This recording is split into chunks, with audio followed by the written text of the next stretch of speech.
ایران میں مہنگائی کے خلاف شروع ہونے والے احتجاجی مظاہرے تیسرے ہفتے میں داخل ہو چکے ہیں اور ہر گزرتے دن کے ساتھ ان مظاہروں کی شدت میں اضافہ ہو رہا ہے۔ مظاہرین کے خلاف حکومتی کریک ڈاؤن کے ساتھ ساتھ کچھ مسلح افراد کی جانب سے سیکورٹی فورسز کو نشانہ بنانے کی خبریں بھی سامنے آ رہی ہیں۔ انسانی حقوق کی ایک امریکی تنظیم کے تازہ شمار کے مطابق ان پرتشدد مظاہروں میں کم از کم 490 مظاہرین اور 48 سیکورٹی اہلکار مارے جا چکے ہیں، جبکہ 2 ہفتوں کی اس بے امنی کے دوران 10,600 افراد سے زائد افراد کو گرفتار کر لیا گیا ہے۔ گزشتہ ہفتے کے آخر میں مظاہروں میں شدت کے بعد ایران کی سیکورٹی فورسز نے مظاہرین کے خلاف سخت کریک ڈاؤن شروع کر دیا۔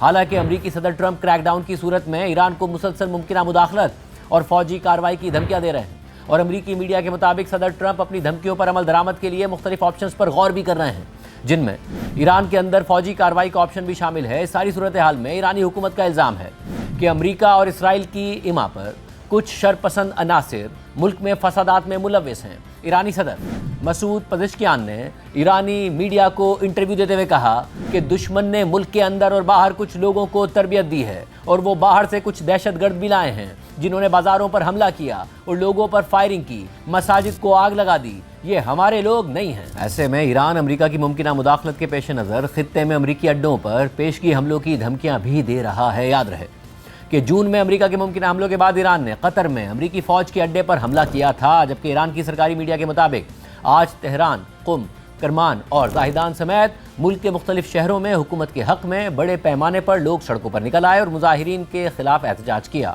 ایرانی حکومت نے مظاہرین کے ہاتھوں سیکورٹی اہلکاروں کی ہلاکت کے بعد ملک بھر میں 3 روزہ سوگ کا اعلان بھی کر رکھا ہے۔ اس ساری صورتحال میں صدر ٹرمپ نے ہفتے کو سوشل میڈیا پر پوسٹ کرتے ہوئے کہا کہ ایران اس طرح آزادی کی طرف دیکھ رہا ہے جیسا شاید پہلے کبھی نہیں ہوا۔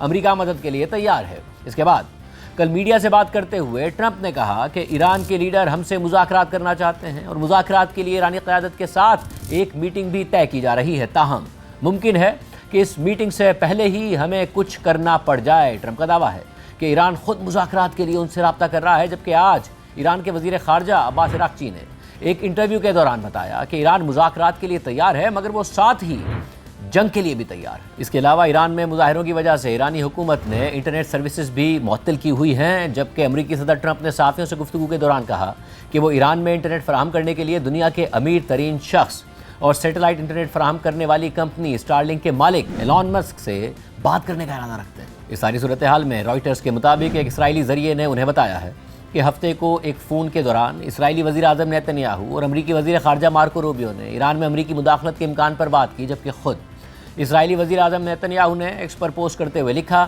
کہ اسرائیل ایران میں پیش آنے والے واقعات پر گہری نظر رکھے ہوئے ہے۔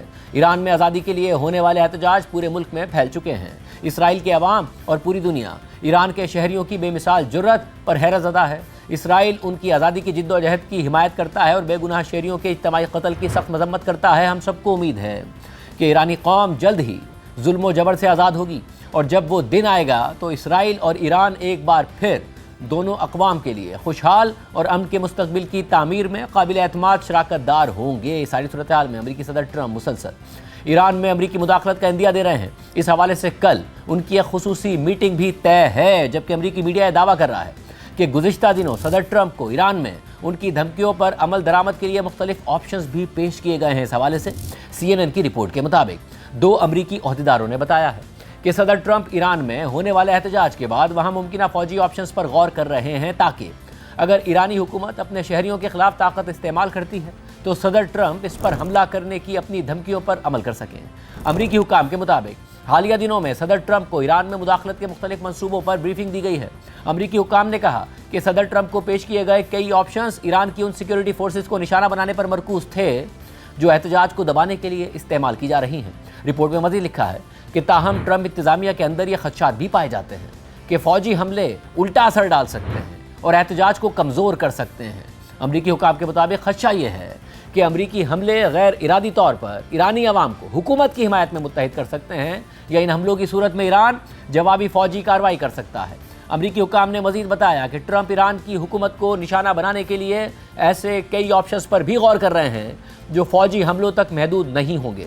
ایک امریکی اہلکار کے مطابق ان آپشنز میں ایرانی فوج یا حکومتی اہداف کے خلاف سائبر کارروائیاں شامل ہیں،